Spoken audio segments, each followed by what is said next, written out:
আরে ভাই তুমি এখানে কি করতেছো? এটা আমার মায়ের কবর, আমি আমার মাকে ছাড়া থাকতে পারতেছি না। আমি আমার মাকে কবর থেকে উঠিয়ে আনবো।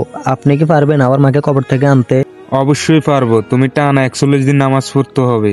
41 দিন নামাজ পড়ার পর ঠিক এই জায়গায় আইসে আমার সাথে দেখা করবা। ঠিক আছে, তাহলে আমি এটাই করব।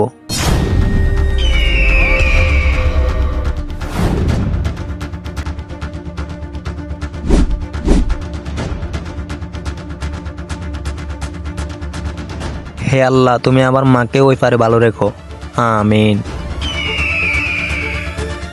আরে ভাই তুমি সেই লোক না? তুমি কি চাও আমি তোমার মাকে জীবিত করে দিই? না হুজুর, আমি নামাজ পড়ে অনেক শান্তি পেয়েছি, আর আমার মাও পারে অনেক ভালো আছে। ঠিক আছে, আল্লাহ তোমাকে হেদায়েত দান করছে। যাদের মা এখনো বেঁচে আছে তারা কমেন্ট বক্সে আলহামদুলিল্লাহ বলে যাবেন।